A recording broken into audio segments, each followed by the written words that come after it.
if your sales guys and your service team are not asking for Google reviews, you're just throwing away money, because people all the time will be like, well, I saw your Google reviews, and they'll allow us to ship them a vehicle across the country. We have customers throughout the United States that we ship about 25% of our vehicles every month out of the state of Florida. So, and we wouldn't be able to do that if we just relied on the traditional marketing schemes that you see in car dealerships. We have to break through the noise even in other markets.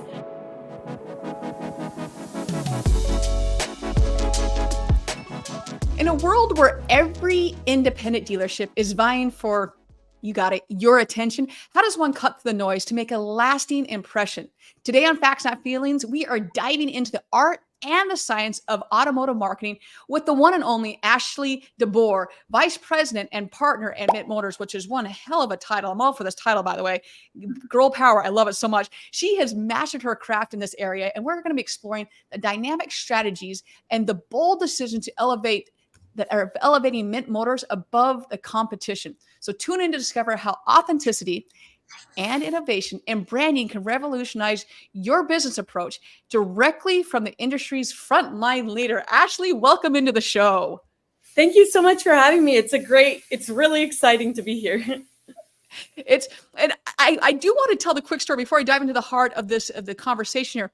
Mm-hmm. We just met through the podcast, and I get a message on LinkedIn. I was like, you get a lot of messages on LinkedIn, and like half the time, more than that, probably 90% of the time, I don't look at them because it's like, hey, I can sell you on this. I can sell you on this. I'm like, unless it's someone I know. And I'm like, wait a second. This is legit. Like, this is so I'm so glad that you reached out to me and we could have this conversation today. And especially from your viewpoint, there's a lot of obviously OEM dealers out there, but from an independent dealership, I am so excited for this conversation today. Yeah, absolutely. And the research I'm constantly trying to find and looking up, there is a very niche market for independent dealerships, and with the marketing and creating the budget and everything. So when I found your podcast that was really driving the automotive industry forward, I was looking at the AI trends that you were talking about, just different ways for sales, leadership components too. It's all been super helpful for me. So when I reached out to you, I was kind of a little bit starstruck, but I'm like, no, I'm a professional in the industry too. Like, I'm driving this forward. So I was glad that we got to connect. Me too. And I looking back, I was like, man, it just took me a little too long to get back to you. So I apologize about that. But I'm like, thank you for sticking with me and the understanding of, it just took a little bit. It went to the other page. But I'm just so glad that you reached out. I'm, like I said, this should be, this is going to be a great conversation. And like I said, anyone, even if you're on the OEM side and you're marketing, this is still a conversation for you, but there's a unique perspective coming from you, Ashley. And so let's just jump into this bad boy and just talk about, I'll say the basics. Some more times I don't like that works. It's like, get back to basics. And that's a whole other conversation itself. But how do you define the role of branding in an independent dealership like Mint Motors? So honestly, that has been the most important lesson that I found across the board. So with the branding component, when I came into the company about 5 years ago now, all they had was a logo and a mission statement. And it was a grand mission statement to create a no hassle experience. So I was like, okay, this is great, but how do we get this to translate from just branding to go through the marketing into the sales? So really what we really wanted to create was this experience that it wasn't so much just a transactional relationship that we had with our customers and our community.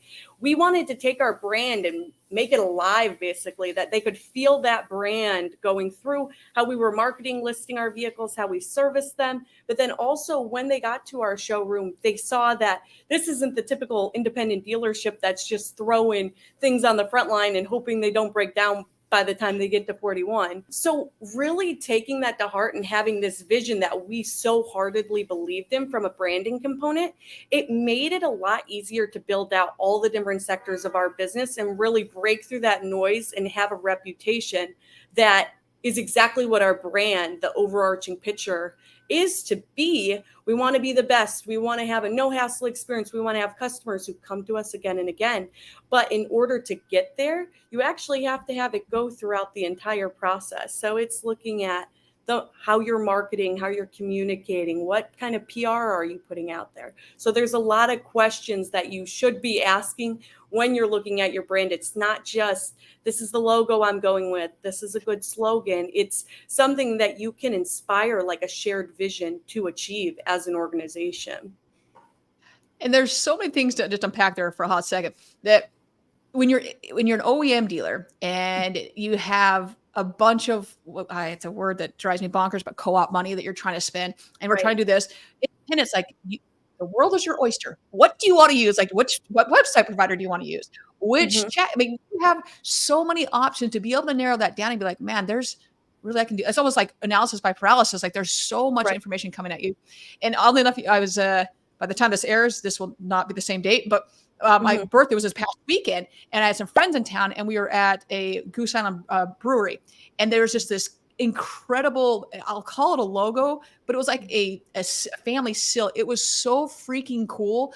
And and my buddy goes, now that's a logo. Like, I go, wait a second. Are you saying you don't like my little BZ logo? Like, what are we doing here? Like, come on. But to the point of like, hey, that is marketing at its finest. I know what I'm trying to do. There's like hidden things inside of it, and really telling the story with just, like I said, it's a logo, but it was so much more than that. And really, like I said, just having so much, you look at some of the other things that are like, okay, that's a good logo. And when you see those really cool logos, it does strike something, but there's been so much thought beforehand to say, this is the story it's going to tell. This is the branding. Because once again, going back to the other side of this is OEM was going to tell you a lot of times, like you have to say these words, you got to do this, you got to do, and there's nothing wrong with that. But as an independent now, it's like, oh, well, I can do this, I can do this, I can do this. And taking that and telling your whole story, which is, it's got to be a little exhilarating times to be like, hey, I can start from scratch and do whatever the hell I want to do. Yep. And it can also be really intimidating. So like I talk to a lot of people that operate in the new car industry, and they just have a way different way of perceiving how they're listing vehicles, how they're marketing, what sites they're using. So with me, I'm like, okay, there's great information out there, but starting 4.5 years ago, we had the tiniest budget. They were still doing things extremely backwards, just a couple of pictures.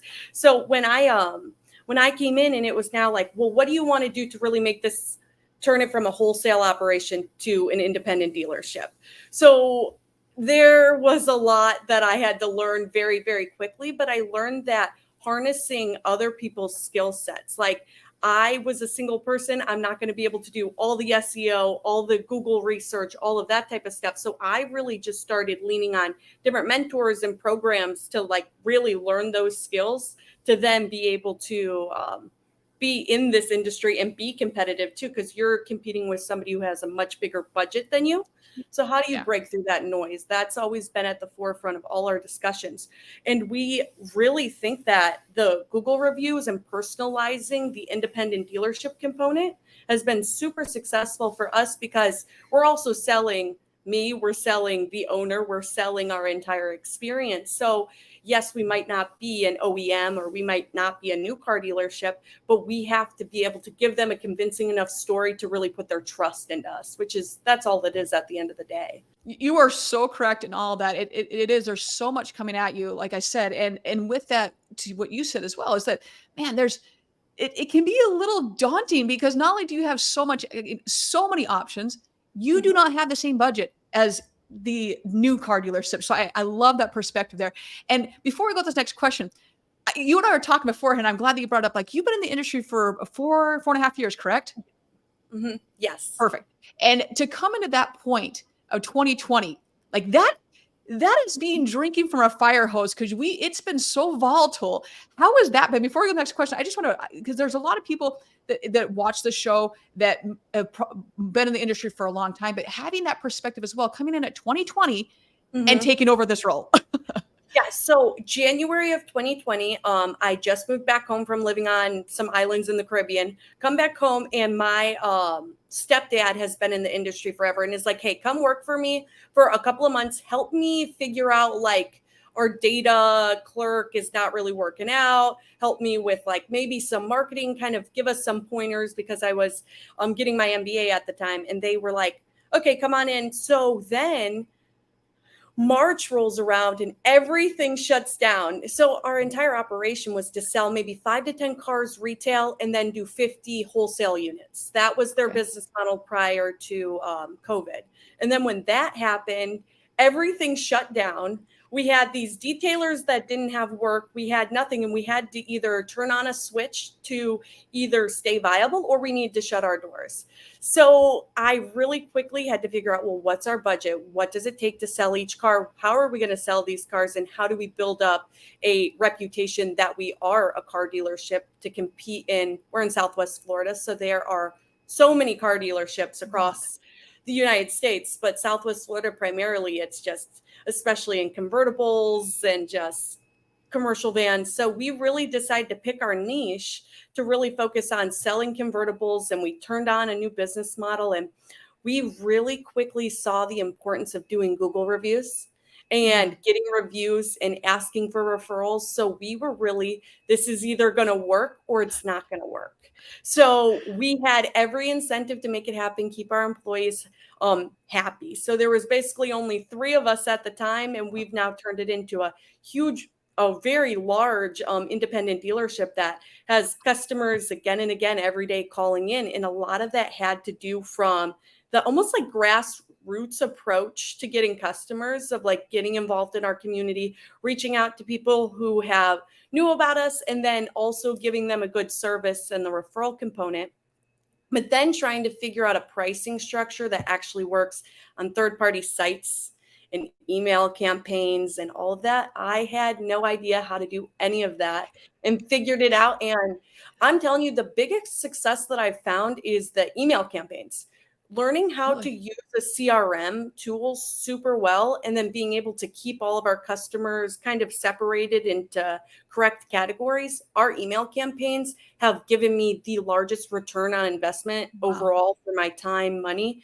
Yeah, and I only started doing that about 1.5 years ago, and I wish I would have done it 4 years ago, but hindsight, that was 2020.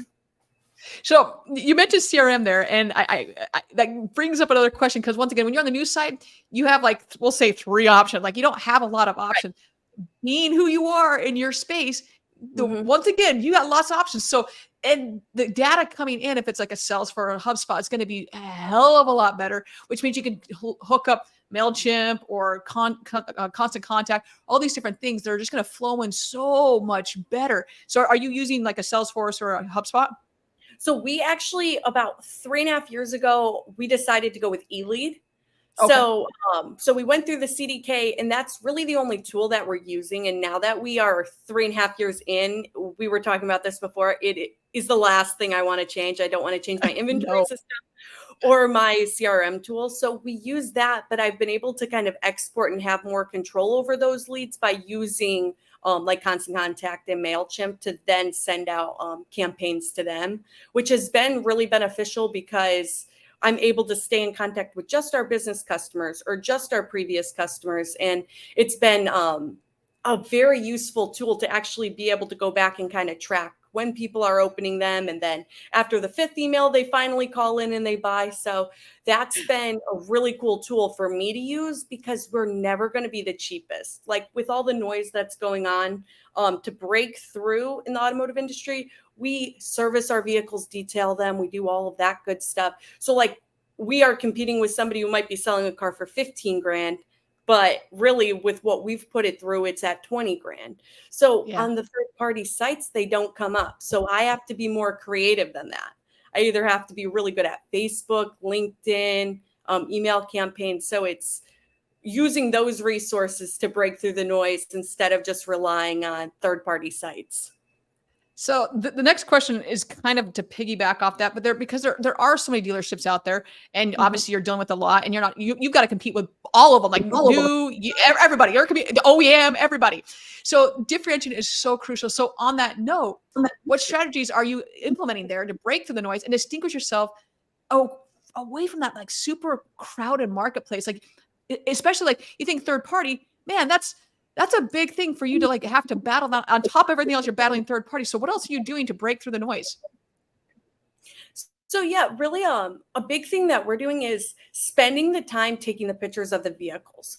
I cannot Mm. tell you how many dealerships are not taking that time to spend a little bit of extra money to get their vehicles merchandised properly and then pictured correctly.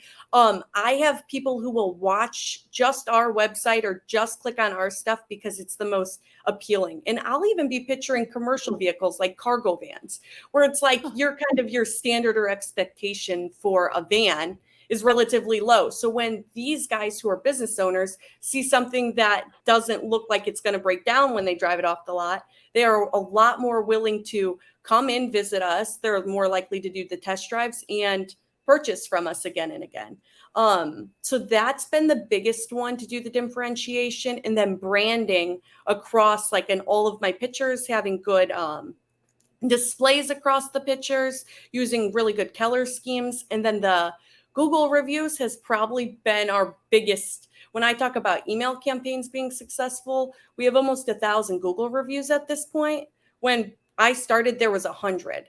So if your sales guys and your service team are not asking for Google reviews, you're just throwing away money, because people all the time will be like, well, I saw your Google reviews, and they'll allow us to ship them a vehicle across the country.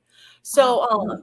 that takes away us just being able to service the local community. We have customers throughout the United States that we ship about 25% of our vehicles every month out of Holy the crap. state of Florida. So, and we wouldn't be able to do that if we just relied on the traditional marketing schemes that you see in car dealerships. We have to break through the noise even in other markets. But that's also with going from the very beginning, buying the correct type of merchandise that's going to set you apart from other people, especially in the used market. Oh yeah. And the fact you pivoted and said, "Hey, we're going to do." I mean, I've been on your site.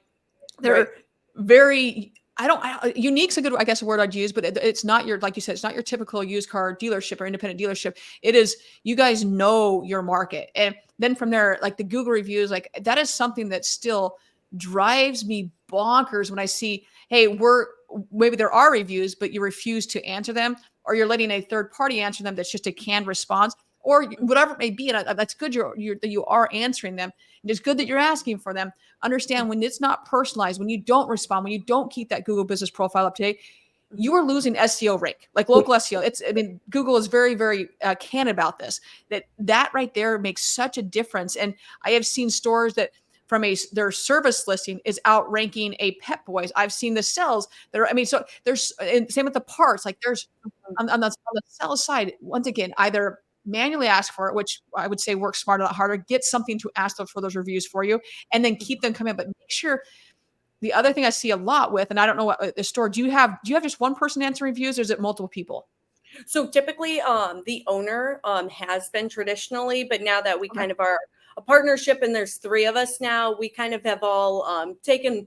It's a little bit different when you do become a partner, because like you do take on a lot more of like an ownership role, where like you do communicate differently. You're able to say certain things that I feel like as maybe a salesperson, or when I was in the marketing director role, I wouldn't necessarily do. So now it's kind of a collaborative. We kind of see as they come in, and we're really I remember everybody's name. I could tell you what they bought. So I like to really answer them too, because it can be much more personalized. Oh, I agree, and I see these big dealerships. They're selling a ton of vehicles, and then they'll have a group. So each store that compiles, and they'll have one person answering reviews. I go, that person can't stay up with it. You should have minimum one person at each store answering it, because otherwise you fall into the trap of, I'm not going to say complacency, you're overwhelmed. And so you don't get that personalized response. Not every single person's getting a response. You're not having sales, service, and parts listing getting responses. And it shows, it comes through. Like when I go and look at something, I see there's it's less than 4%, or we'll say it's 4 stars. You'll go through and say, okay, why is this? Because you're going to have those bad apples that just decide they want to watch the world burn and just blast you. Right. Like those are going to happen. But Mhm. how is the dealership, how is the business responding to those bad reviews? Once again, is it a canned response every single time? Are they Right. actually caring about what they do and taking pride in what they do and saying, no, let's fix it. Let's do this. Hey, this, it's very interesting to see, especially for me, like I look at this all the time to see how reviews are answered. And if they're answered, that's a whole other thing. But yeah, to me, it speaks volumes when a business takes the time to personalize those responses. Like you can still have the template idea of this is what I'm going to say, but still, please just personalize it. Please personalize it. Yeah, and So that's a really big one too, because I feel like with the reviews, it's really even figuring out how to harness some of the third-party sites reviews. Because like fighting Google is kind of an uphill battle to figure out the SEO, how to rank, how to do all of that stuff. And it's so many different aspects that you need to be ranking on in order to show up. So if you can even use somebody who specializes in the SEO or can analyze it or look it over, yes. use a consultant like you to kind of go in and look at a different perspective, because now as I grow out my team, there's a lot of different things that maybe I missed or could be better moving forward, which is fabulous. You don't want to hit the top and never keep improving, but with everything that's constantly changing, you can constantly keep improving. Amen. It is, and it's a constant battle. And Google just released a new SEO algorithm, which is going to blow everybody up, to be honest. And it's gonna be rough for a little bit here when you're looking to say, okay, can I bring someone else on or have someone take? I mean, I have lost count on the number of times either the UTM tag has fallen off the Google, so whatever URL we have going on, or we go on and we change something. I just randomly lose access to things like that. It just happens. So really having a second set of eyes is really, really beneficial because I've told the story multiple times, and I just had it happen just this last week, where the business's profile merged into a completely different business, not even in the same industry. It just, things like this happen. You have to constantly be looking to say, and I had one that the pinpoint was, it said the correct address, it had it a mile away. And it was just Google. They're like, well, there's nothing we can do, but you can submit a ticket. I go, you're Google. How can you not fix this?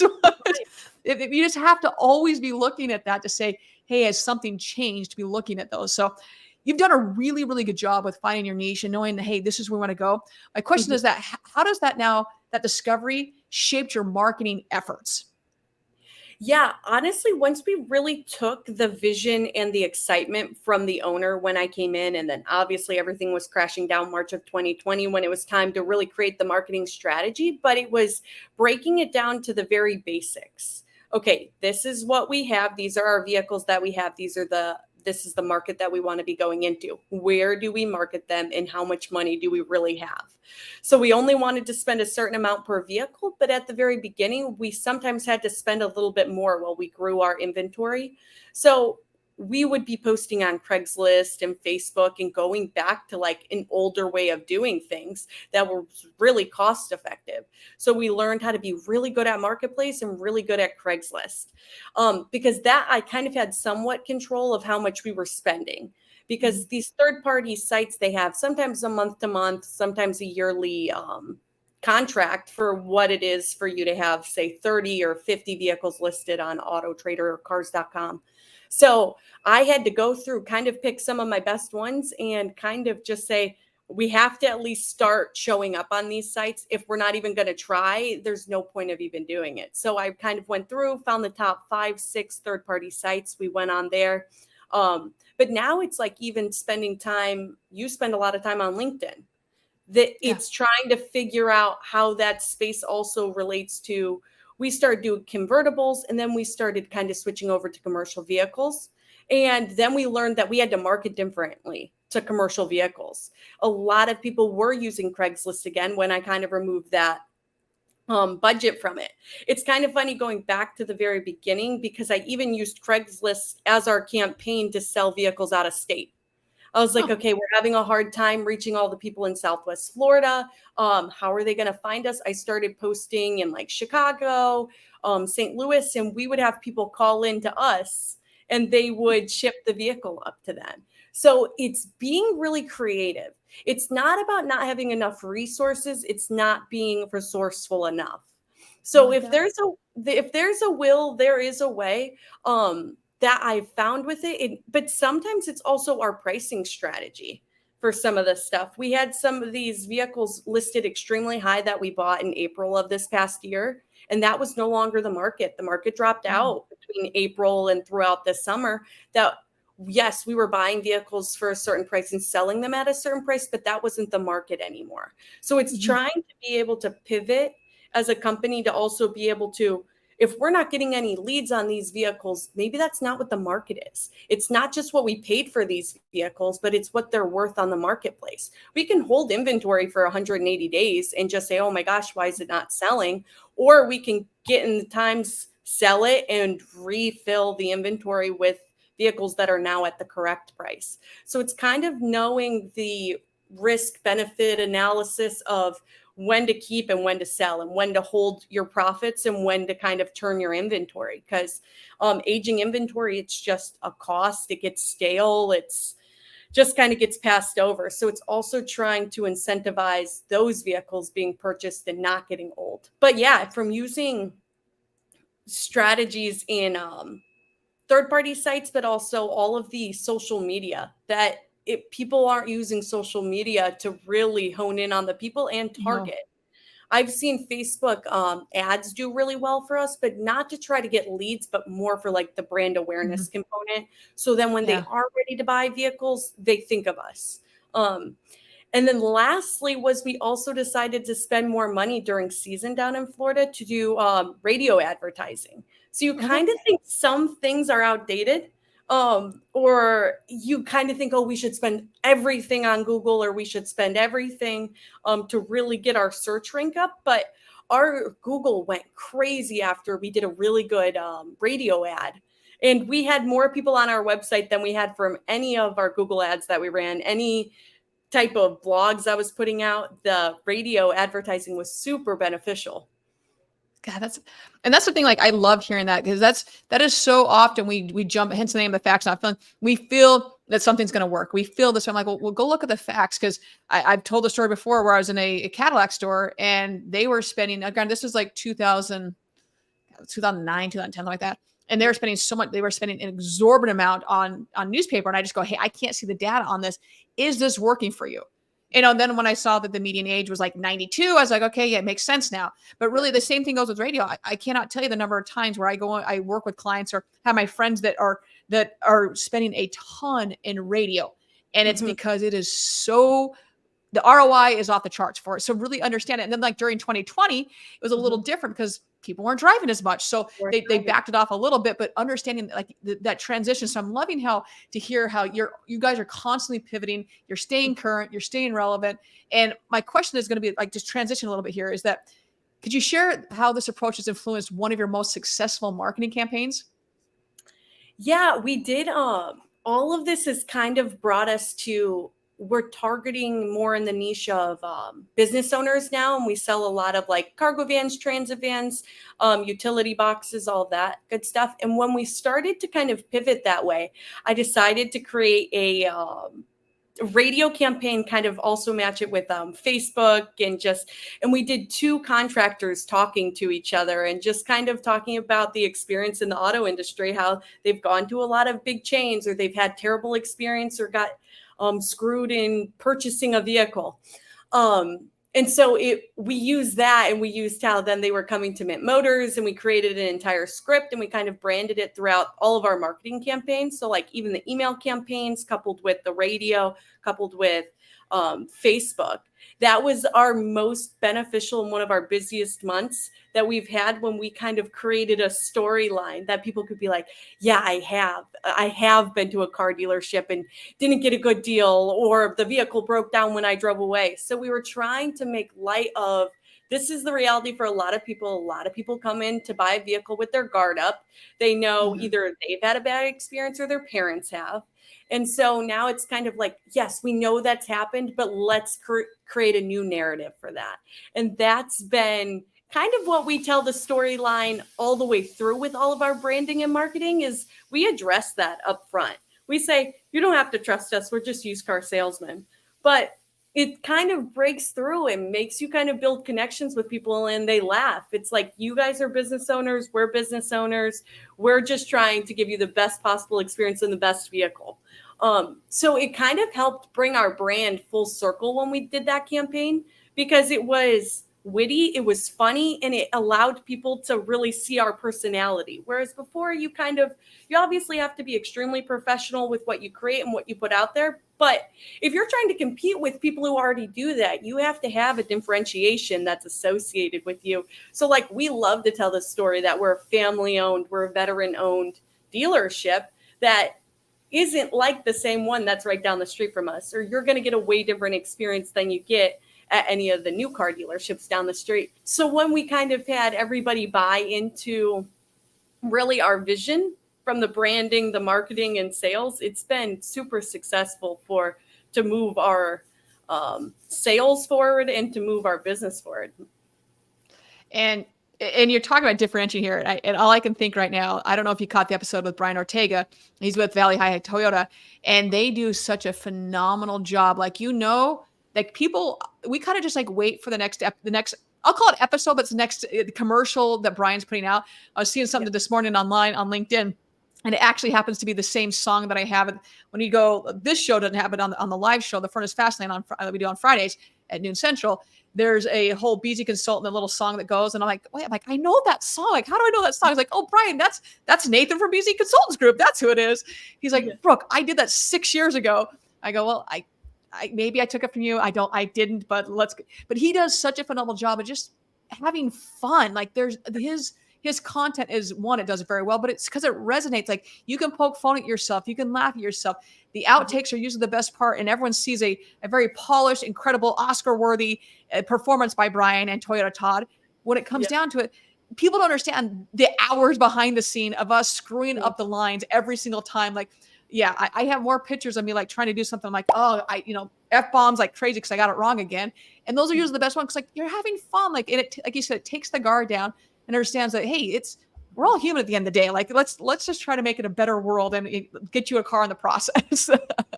Well, and that was a big thing too, like that we're all human. A lot of these people, like, we have become friends with. Our clients have then become people that we've gone out to dinner with or invited over to go out on the boat. And that's the type of experience that like we really try to take in from the very beginning, from the branding, marketing, and then into the actual experience that they have with us. It's really interesting to see the differentiation when you talk to them like they're human, not just a checkbook. And when you really look at people, I talk about sales books all the time that I love, but like we always do a lot by Tom Hopkins, Master the Art of Selling. But a lot of the ways that the influence, the Dale Carnegie's book of Influence People and Make Friends. It's even just like when you're talking to people, just get to know them too. Like when you answer the phone, when you answer the phone, we kind of have a little script that you do, but it's really to just have them bring down their guard and to be able to just kind of talk with you and kind of see you as a person.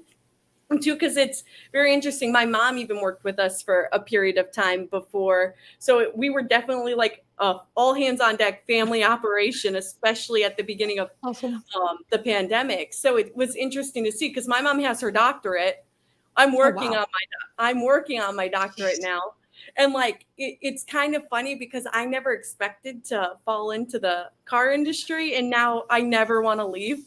And welcome to the car industry, my friend.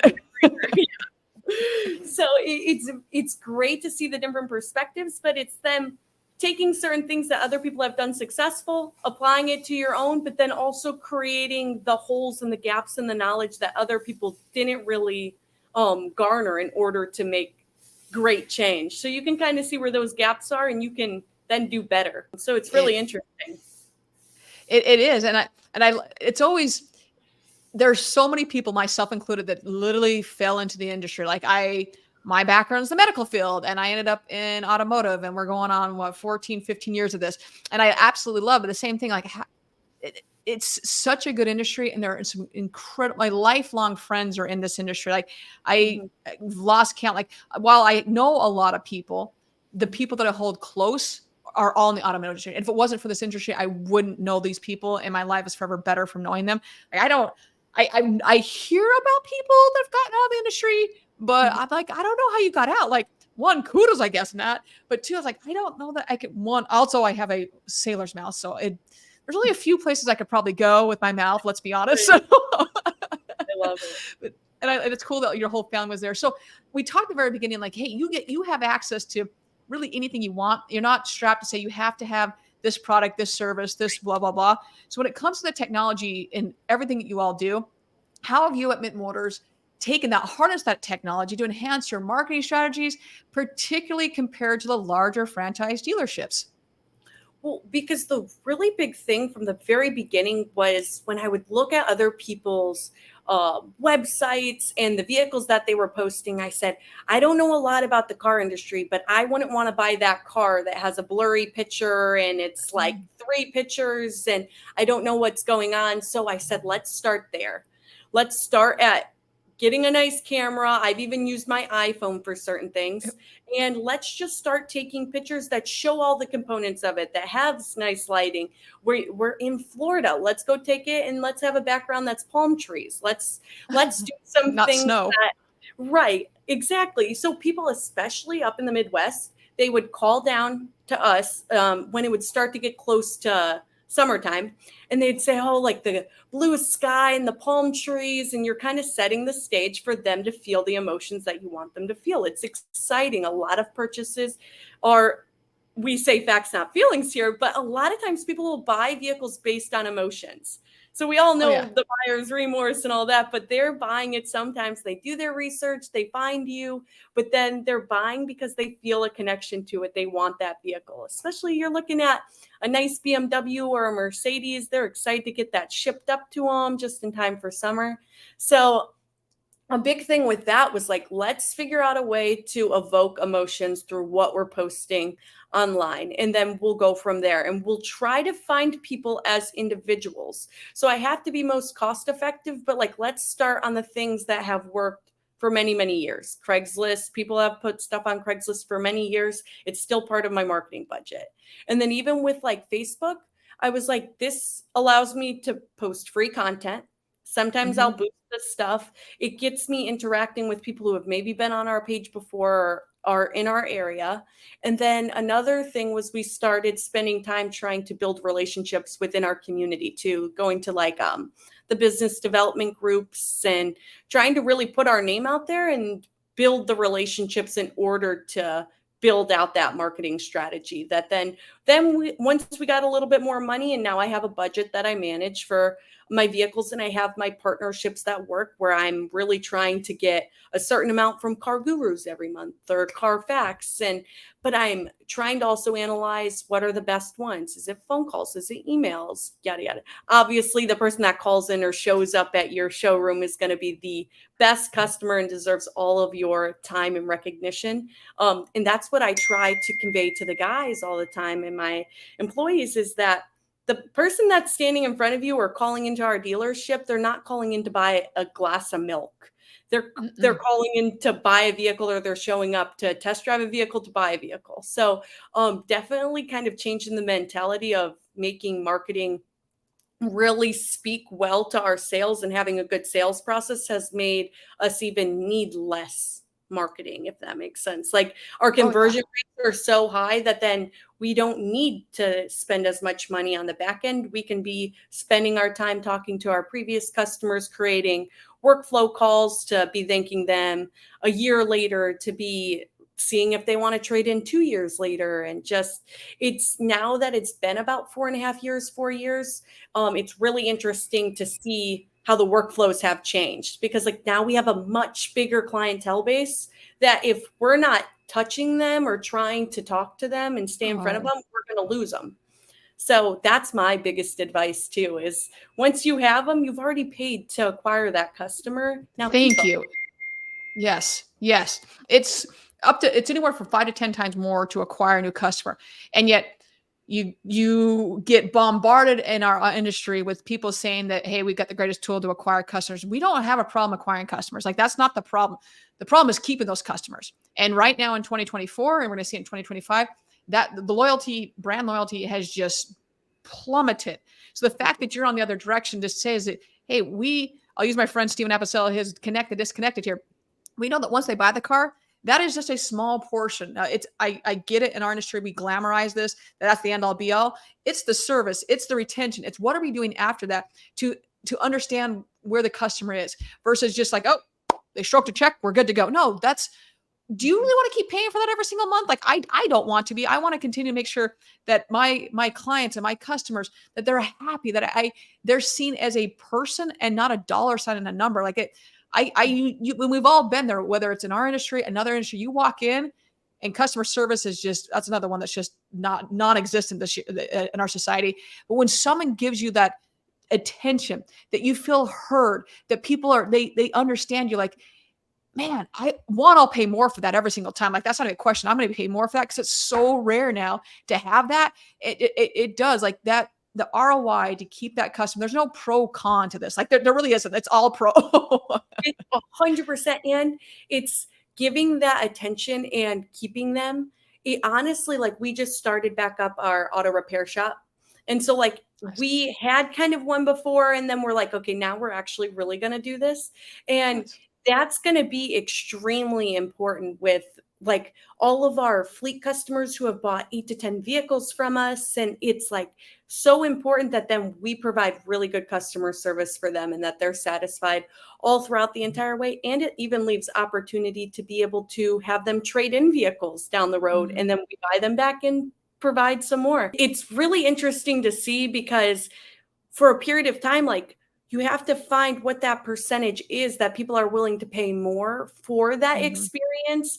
Because when we saw everything drop off in April and the prices change and the market change, we really had to resituate our pricing structure and sell out our inventory almost at cost, most of them at cost, to then refill our shelves. And the last 6 months have been some of the best for us. So we're really happy that the automotive industry feels like it's starting to stabilize a lot more than it was a year or two ago. But because our prices were so high, we were seeing that we were losing some customers. And it was kind of like that was the light that switched on in our head, because we're like, they've bought 8 vehicles from us. What do you mean they're going somewhere else to buy? And they're now asking us a question about a filing fee or something by somebody else. And I said that comes down to a pricing thing. So we're just are too high. So it all works together, because in order for us to stay open, we need to be making a profit, but we also need to be competitive, or else you're just going to have inventory that sits and nobody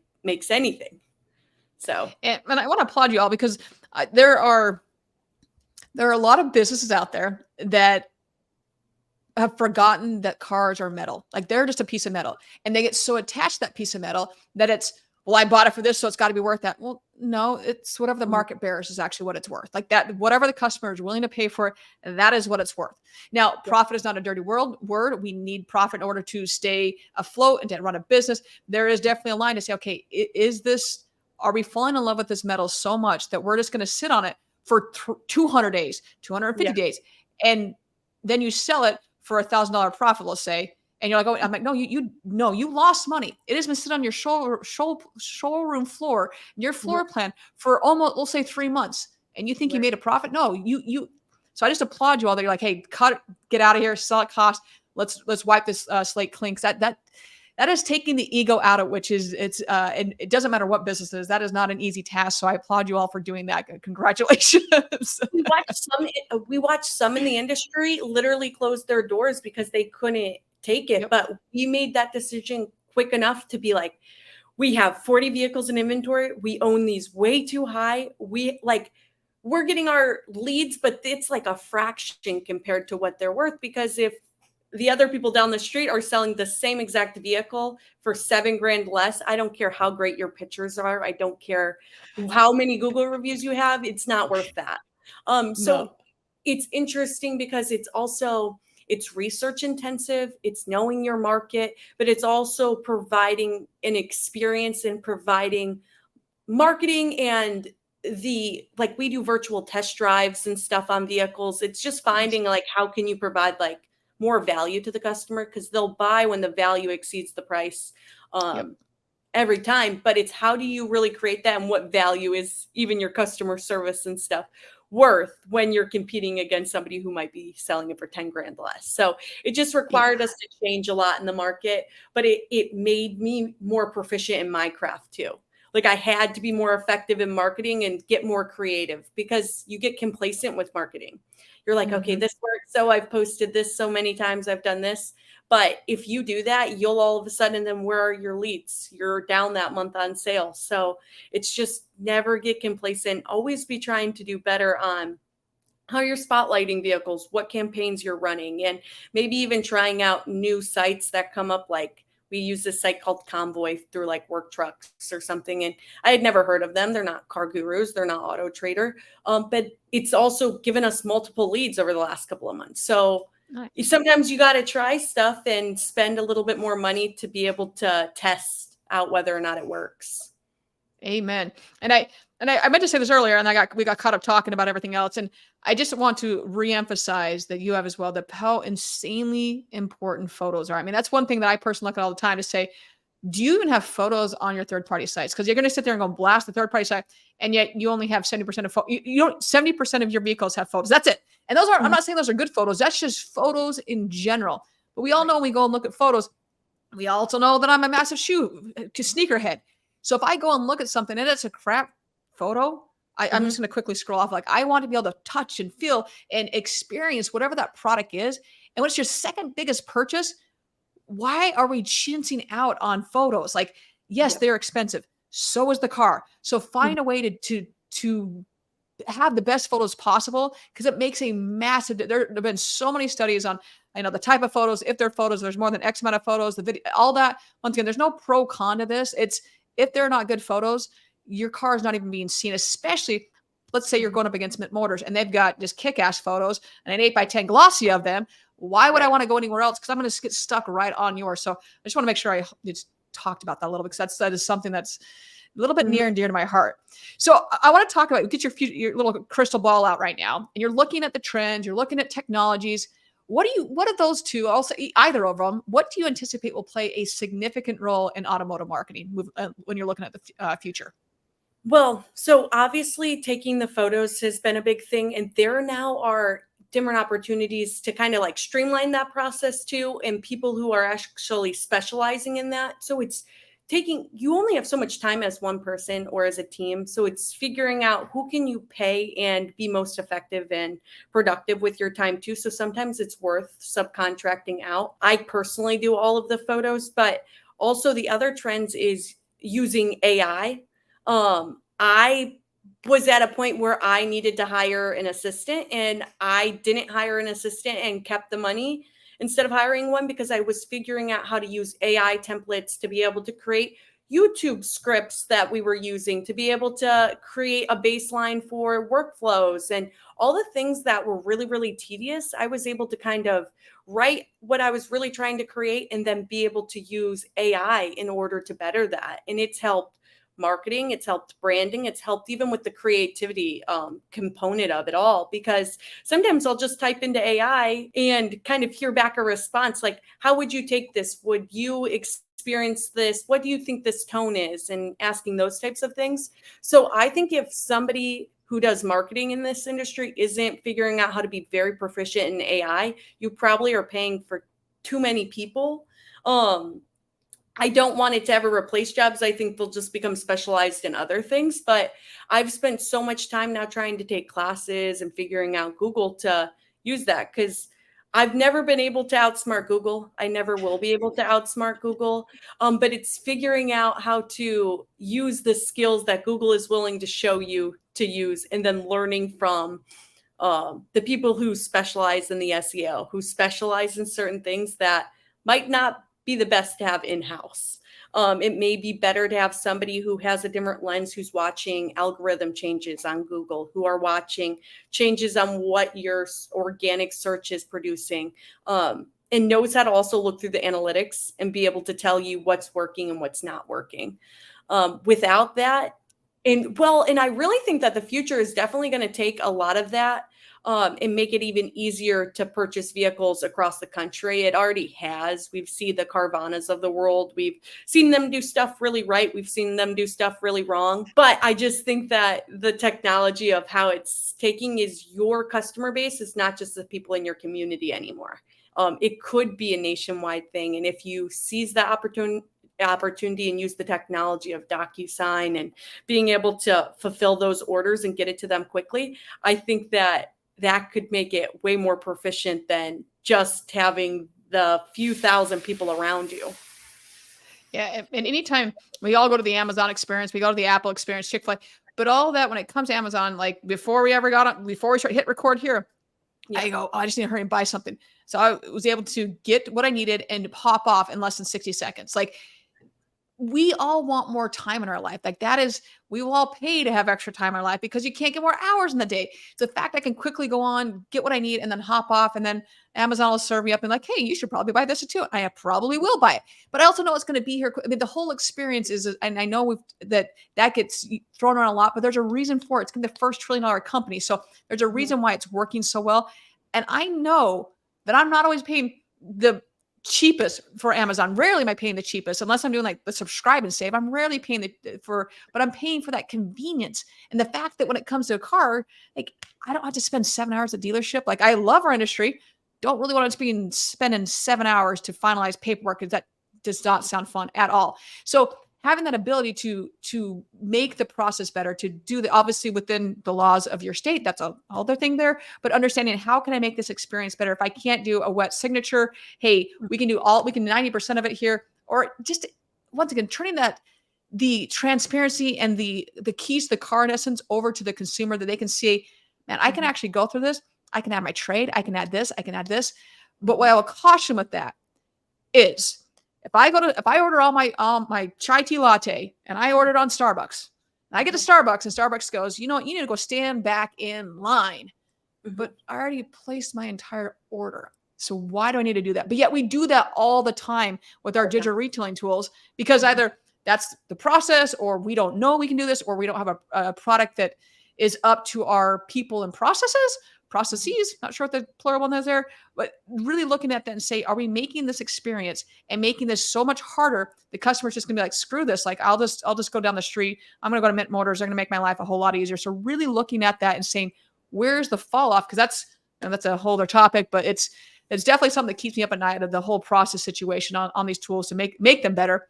But are we actually making it better, or just making it more convoluted and more pulling out our hair and stress for our consumers? I don't know. We'll see. Those are pinch points too that I think when I came in, I hadn't worked in the automotive industry before. So I almost had these fresh set of eyes of being like, oh, well, why don't we just do this? Or why have you guys been doing it like this for so long? So like a big thing is focusing on add-ons too, for like whether it's sales and marketing, but like we created like a white glove concierge. So like within 50 miles from around us, we would just deliver the vehicle to your house.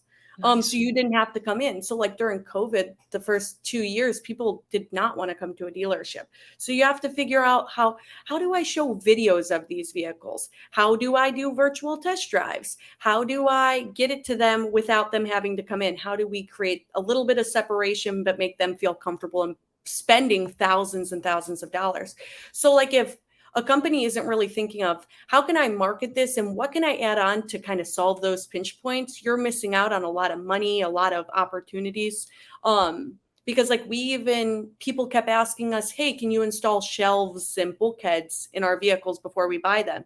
And we were like, no, we don't have that. And finally, a year and a half ago, we started doing that. And now that's one of our biggest profit centers is installing those. So they pick out their vehicle, they pick out their shelving. It's all installed by the time their employee comes and picks it up 2 days later. So it's figuring out how can you be better than the competition, but how can you also provide that much more value to the customer and solve all those pinch points that you talk about. I'm ready to buy a car from Mint Motors. My lease is up in 9 months. So I'm like, man, the experience here is incredible. Like, I'm sure everyone watching and listening, like, well, Mint Motors, well, let's go check you out right now. Learn from Ashley. It's being creative. Well, it's creative, but also that feedback loop of whether it's the employees or the consumer to understand what is it that we need to do to make us better, which makes everything around us better. So freaking awesome. Ashley, first off, it's been pretty fun in this conversation. We are at that point of the show where we are jumping to the lightning round with Ashley DeBoer. So Ashley, first and foremost, for those that are watching, they can see your little QR code down here and your link down here, a personalized link, takes you to everything Ashley, everything Mint Motors. But for those that are listening on podcast land, how can they get in touch with you? So, yeah, they can either head over to LinkedIn. My name's Ashley DeBoer. That's one place to go. And then I am running the entire page for mintmotors1.com. So feel free to either go through there or send me an email at ashley@mintmotors1.com. So feel free. I'm an open book. And I've enjoyed doing this. Thank you so much for having me. Yeah, it's right back at you. It's a little bit of a love fest now, but yes, I very much am Yes. enjoying this. So the name of the show is Facts, Not Feelings. So whether it's in your personal life or it can be in your professional life, how are you distinguishing facts from feelings? So a big thing is I journal so much. So I am constantly writing down, okay, these are some of the feelings that I've had. Are they real or are they not real? Which has really helped me decide that, okay, this might be an idea that I had, but after writing about this, these were just emotions that were running rampant. So that is actually not true. That's not the reality of what's actually transpiring, which if you don't write or journal, I'm telling you that makes a huge difference on being able to differentiate between the two. And in our industry, you know that you deal with a lot of stuff throughout the day, and it's probably good to get recentered that way. Amen. And it's amazing, like even from the journaling standpoint, like what you'll learn about yourself, about Mhm. others. And I was recently moving and like going through journals, I just go, oh my, first off, I was a baby when I wrote this. What the hell was I thinking? But at the time, I was just trying to get those emotions out and figure out, okay, whether it's a decision of whatever it may be, but it is very, very beneficial to be doing that. So, all right, so let's transition to you are a superhero. So, what is your superhero power if you could have any superhero power? Oh, I feel like I would fly because I could travel. Whenever I'm not working, I'm traveling. So if I could get to Europe in just flying really quick, I'd be happy. That'd be nice. I'm not just gonna agree with that, not hating that one. All right, so maybe maybe you're some of the community's newer to hearing about you and your amazingness, but I'll say just in general, what is something that most people wouldn't know about you? Well, prior to being in the automotive industry, I was actually in Peace Corps. And I thought that my life goal was to like work in economic development in like underdeveloped countries. And that still is like a life goal. But I found that being in the private sector has brought me a lot of benefits too, to be able to help more financially than versus time. So, but most people don't know that. That's it. That was definitely the first one to Peace Corps answer we've ever had on the show, hands down. But man, that's a pretty like nice little notch. That's pretty impressive there, actually. I said, yeah, let's do Oh, Peace Corps and that'll set me up for the automotive industry. it makes sense. The transitions we make into this industry, there's no rhyme or reason. You're just like, hey, it's a great industry. I'm in it now. I guess I'm staying here forever. I live here now. Ashley, thank you so much for being on the show. Thank you again for reaching out. I already can tell that we're going to be contacting a lot in the near future. Like I just love interacting with you, learning from you. This episode has opened up my eyes to a lot of things. So I just thank you so much for being a part of it. I really, really appreciate you being on the show today. Thank you so much. I'll see you next time. All right, everyone, you know the drill at this point. Find a way to serve today, whether it is opening a car door, whether it is just a kind smile. Do something that just brings a little bit of joy in someone's life and makes their day a little bit better. And with that, everyone, we will see everybody next week.